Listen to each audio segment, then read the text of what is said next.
بسم اللہ الرحمن الرحیم۔ اللہ تبارک و تعالیٰ کے پاکیزہ نام سے ابتدا کرتے ہیں جو بہت مہربان نہایت رحم والا ہے۔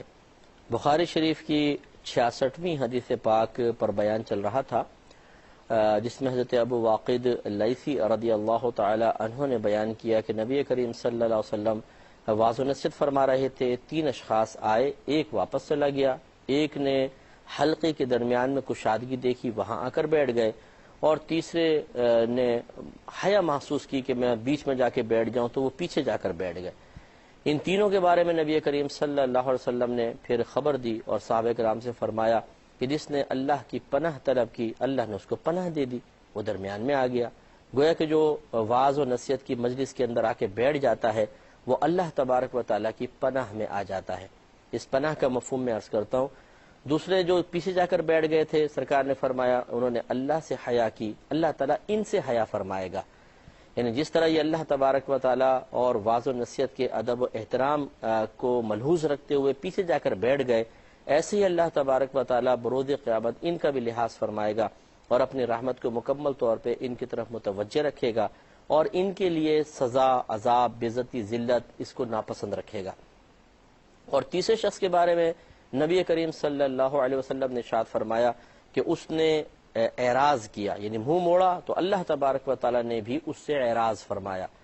اللہ تعالیٰ کے اعراض کرنے کا مطلب معذاللہ یہ تو نہیں ہے جسے ہم چہرہ پھیر لیتے ہیں اس کو اعراض کرنا کہتے ہیں، بلکہ اللہ تعالیٰ کی طرف جب اعراض کی نسبت کریں گے اس کا مطلب ہوتا ہے اپنی رحمت کو اس کی طرف متوجہ ہونے سے روک دینا، گویا کہ اس کو اپنی رحمت سے محروم کر دینا، یہ سمجھیں اپنے انعام سے، اپنے کمال سے، برکات سے محروم کر دینا۔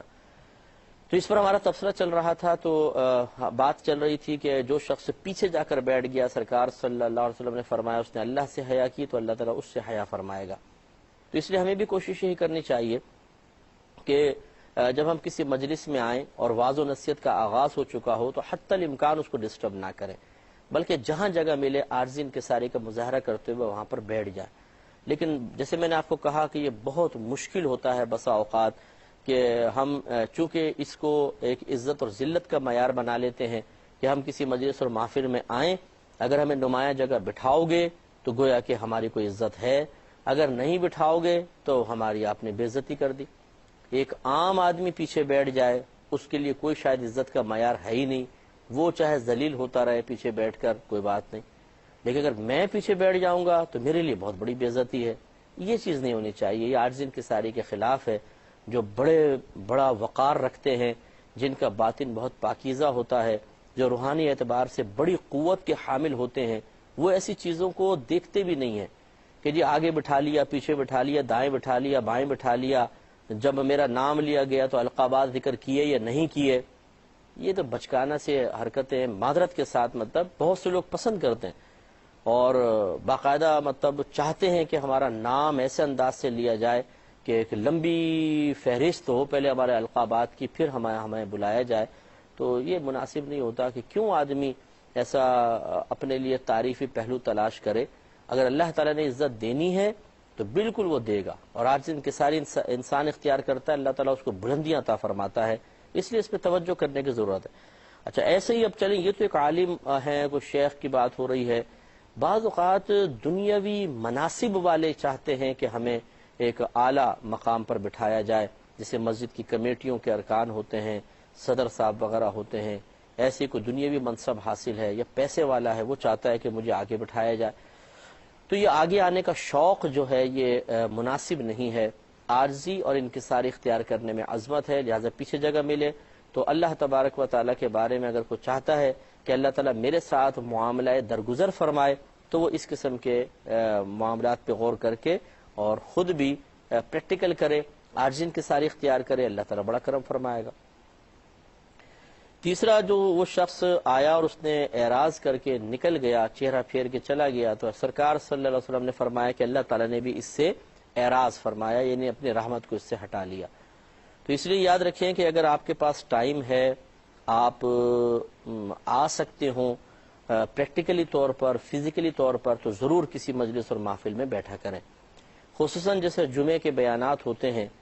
اب بہرحال اس میں کوئی حرج نہیں ہے کہ میں اس حقیقت کا اعتراف کروں کہ اس میں علماء کا بھی قصور ہوتا ہے کہ وہ بیان اس طرح کے کرتے ہی نہیں ہیں کہ لوگ اس کو سننے کے لیے آئیں. بعض اوقات تو بس ایک کوئی واعظ و نصیحت یا خطابت کی کتابیں ہوتی ہیں جو کھول کے اسے حکایات نکال لیتے ہیں اور بس وہ لوگوں کے سامنے بیان کرنا ہے. اب لوگوں کو چونکہ سیکھنے کا موقع نہیں ملتا ہے تو وہ پھر دیر سے گھر سے نکلتے ہیں. اور پھر شکایت ہماری یہ ہوتی ہے کہ یہ لوگ تو سننے ہی نہیں آتے. سنے کیا؟ بعض اوقات تو یہاں تک ہوا ہے، خود ہمارے ساتھ بھی ہوا ہے، اب تو خیر میں خود بیان کرتا ہوں، ورنہ یہاں تک بھی ہوا ہے کہ جیسے قربانی کے دن آئے تو ابراہیم علیہ السلام اور حضرت اسماعیل علیہ السلام کا واقعہ شروع ہوا اور وہ بھی چھری بھی نہیں پھری کہ ٹائم پورا ہو گیا کہ ابراہیم علیہ السلام نے بیٹے کو دیکھا، بیٹے نے والد صاحب کو دیکھا، انہوں نے ہاتھ پکڑا، بیٹے نے کہا ابا جان کا جی بیٹا کہ چلیں جی چلیے، 2 قدم آگے بڑھے پھر رک گئے، پھر 3 قدم آگے بڑھے پھر رک گئے، پھر آگے چلے، پھر رسی لی، پھر وہ پٹی لی، چلتے گئے. دھوپ بہت تیز تھی، پیدل چلتے چلتے مینا تک پہنچے، وہاں پہ تھوڑی دیر بیٹھے، پھر اس کے بعد پٹی باندھی، پھر لٹایا، پھر اتنا یعنی لمبا اس واقعے کو کھینچا جاتا ہے کہ اینڈ کیا ہوا جی باقی انشاءاللہ اگلے جمعے میں بتائیں گے. تو اب وہ اتنے قیمتی وقت کو نکال کر جب کوئی شخص آتا ہے اور ایسی باتیں سنتا ہے، بولتا ہو یار وقت نکل گیا، 20-25 منٹ بعد ہم تو سوچتے رہے کہ اب کچھ ہوگا اب کچھ ہوگا اب کچھ ہوگا، لیکن مولوی صاحب نے تو کہا کہ جی ٹائم ختم ہو گیا. تو پھر کون ہمارے سامنے آ کر یہ رتب و یابس سنے گا، ادھر ادھر کی باتیں سنے گا؟ اگرچہ میں نہیں کہہ رہا ہوں معاذ اللہ کوئی بیکار چیز تھی، واقعہ بہت اچھا ہے، لیکن اس کو شارٹ میں بھی تو بیان کر سکتا ہے انسان. مختصر کریں، خواہ لمبا نہ کھینچیں اور اس میں اور اچھی چیزوں کا اضافہ کر دیں. اب یہ بہت سے لوگ اس کو ہماری بات کو تسلیم کریں گے. قربانی کے ایام آتے ہیں، اس قسم کے واقعات پہ بڑی توجہ ہوتی ہے، لیکن اب ویسے میڈیا کے بعد بہت چینج آیا الحمدللہ. لیکن اس سے پہلے کا میں ایک بات عرض کر رہا ہوں کہ لوگ آ کے پورے ذوالحجہ کے مہینے میں بیٹھ جائیں گے، اس سے پہلے آ کے بیٹھتے رہیں گے، لیکن قربانی کے احکام، قربانی کے مسائل سیکھنے کا موقع نہیں ملے گا. وجہ کیا ہے؟ سکھاتے نہیں، صرف وہی واعظ و نصیحت. تو یہ خدا نخواستہ کوئی بھی نہ سوچے کہ میں علماء کے متعلق، علماء کے خلاف کوئی بات بول رہا ہوں. علماء کے خلاف نہیں، میں ایک طریقہ کار جو غلط طریقہ کار ہے اس کی نشاندہی کرنے کی جسارت کر رہا ہوں کہ یہ طریقہ مناسب نہیں ہے. بہرحال اب بات ہو رہی ہے عوام کی.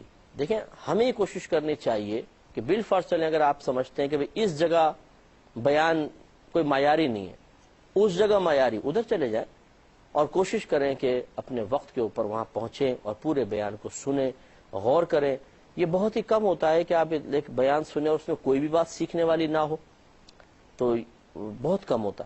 تو اچھے آپ جگہ پوائنٹس تلاش کریں جہاں پہ آپ کو علم دین سکھایا جائے، جہاں مسائل سکھائے جائیں، جہاں روحانی ترقی کی باتیں کی جائیں، وہاں ضرور آپ جا کر بیٹھیں. اب ایسی مجلس سے اعراض کرنا یہ بہت ہی برا ہے. یہی میں اب اس طرف آپ کو لانا چاہ رہا ہوں. بعض اوقات مساجد میں علماء ہوتے ہیں، مفتیان کرام ہوتے ہیں، بیان کر رہے ہوتے ہیں، ہم نماز پڑھتے ہیں، اعلان بھی ہو چکا ہے کہ جی بھی مسجد میں اجتماع ہو رہا ہے اور بیان بھی شروع ہو گیا ہے، لیکن اور ہمیں کوئی کام بھی نہیں ہوتا. کرنا کیا ہے جی؟ باہر جا کے دوستوں کے ساتھ کھڑا ہونا ہے، گپ شپ لگانی ہے جی. کوئٹہ ہوٹل پہ بیٹھ جائیں گے، چائے پیئیں گے، دودھ پتی اور پھر تھوڑا سگریٹ سٹے لگائیں گے، باتیں کریں گے، 12-1 بجے اپنے گھر چلے جائیں گے. لیکن وہ اس مجلس واعظ میں بیٹھنے کے لیے تیار نہیں ہوتے. اور اس طریقے سے ٹائم ہوتے ہوئے پھر اس مجلس قائم ہو گئی ہے لیکن ہم منہ پھیر کے نکل رہے ہیں. یہ اعراض کرنا ہے. اور اعراض کرنے والے کے بارے میں نبی کریم صلی اللہ علیہ وسلم نے فرما دیا کہ اللہ تبارک و تعالی اس سے اعراض فرمائے گا.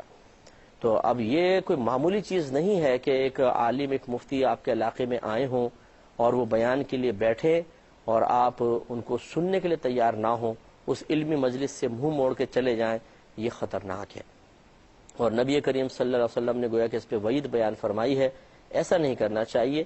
جب اس قسم کی کوئی محافل ہو بلکہ آپ خود بھی جائیے، اور اگر بالفرض بہنوں کی شرکت کا کوئی انتظام ہو تو اپنے گھر کی خواتین کو ضرور لے کر جائیں اور ان کو واضح و نصیحت سنوائیں، خصوصاً ایسے علماء کی کہ جو واقعی اتنا خوبصورت بیان کرتے ہیں کہ جس سے ذہن تبدیل ہو جاتے ہیں، طبیعتیں اصلاح قبول کر لیتی ہیں.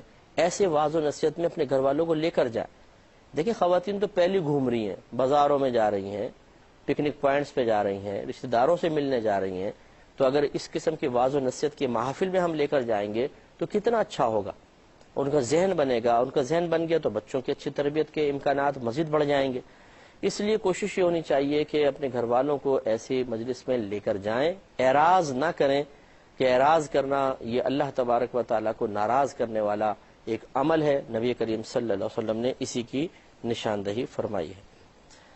اگلی حدیث کی طرف آتے ہیں، 67 نمبر حدیث پاک 67ویں حدیث ہے، اور اس کا باب قائم کیا ہے کہ بابو قول نبی صلی اللہ تعالی علیہ وسلم رب مبلغ او عام سامعین، کہ بہت سے پہنچانے والے مبلغ ایسے ہوتے ہیں کہ رب مبلغ، مبلغ اسے کہتے ہیں جس تک کوئی بات پہنچائی جائے، بہت سے ایسے لوگ جن تک بات پہنچائی جاتی ہے وہ سامع سے زیادہ چیز کو حفظ کرنے والے ہوتے ہیں۔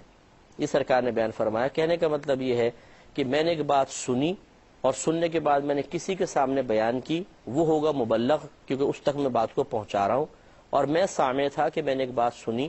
نبی کریم صلی اللہ علیہ وسلم یہی بیان فرمانا چاہتے ہیں کہ بعض اوقات جس تک بات پہنچائی جاتی ہے وہ اس بات کی اس سننے والے سے زیادہ حفاظت کرنے والا ہوتا ہے، زیادہ اس کا خیال رکھنے والا ہوتا ہے۔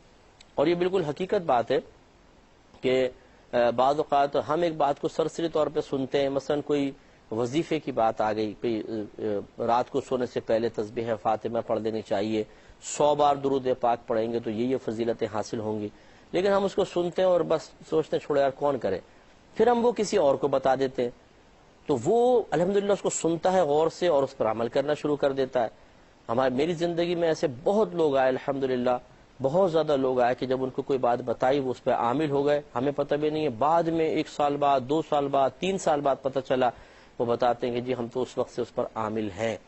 تو اس وقت یہ حدیث پاک کی حقانیت بالکل سامنے واضح طور پہ آ جاتی ہے کہ واقعی کوئی بات چھپا کر نہیں رکھنی چاہیے، علمی بات ہو، فضیلت والی بات ہو، بشرطے کہ وہ فضیلت مستند ذرائع سے حاصل ہوئی ہو، اسے لوگوں کے سامنے پیش کریں، تاکہ یہ ہو سکتا ہے کہ ہم اس سے اس حدیث کی موجودہ جو اس میں واعظ ہے، نصیحت ہے، برکات ہیں، وہ ہم مکمل طور پہ حاصل نہ کر سکیں، لیکن دوسرا عمل کر کے زیادہ رحمتیں حاصل کر لے، تو اس میں اس کو تو ثواب ملے گا ہی ملے گا، چونکہ ہم وسیلہ بنے ہیں اس لیے ہمیں بھی بہت زیادہ ثواب عطا کیا جائے گا۔ تو یہ ابھی اس حدیث کے اس باب کے تحت امام بخاری رحمۃ اللہ علیہ ایک حدیث پاک لے کر آئے ہیں، اور اس کا پہلے پس منظر سماعت فرما لیں کہ نبی کریم صلی اللہ علیہ وسلم حجۃ الوداع میں تھے، اور آپ نے مینا کے اندر یہ 10 ذوالحجہ کو 10 ذوالحجہ کا یہ واقعہ ہے، یعنی پہلے 8 ذوالحجہ کو مینا میں جاتے ہیں، پھر 9 کو میدان عرفات، اور پھر دن گزار کے رات میں مزدلفہ، یہ 9 کا دن بھی گزر گیا اور 10 کی رات بھی گزر گئی، پھر آتے ہیں مینا کے اندر۔ 10 ذوالحجہ کو نبی کریم صلی اللہ علیہ وسلم مینا میں تھے، آپ اپنے اونٹ پہ سوار تھے، اور حضرت بلال رضی اللہ تعالی عنہ نے اونٹ کی مہار یا لگام کو تھامے ہوئے تھے اور سرکار واضح نصیحت فرما رہے تھے۔ اس پس منظر میں اس حدیث کو دیکھیے، حضرت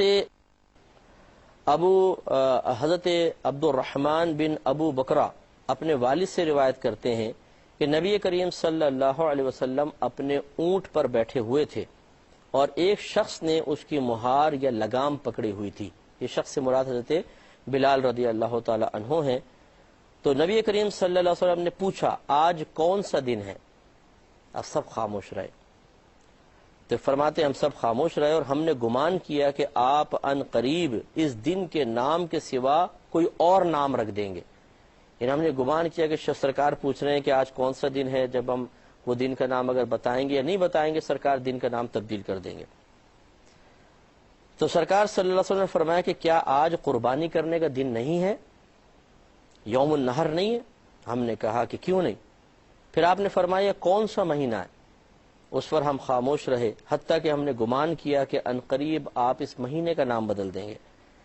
لیکن نبی کریم صلی اللہ علیہ وسلم نے فرمایا کہ کیا یہ ذوالحجہ کا مہینہ نہیں ہے؟ ہم نے کہا جی کیوں نہیں؟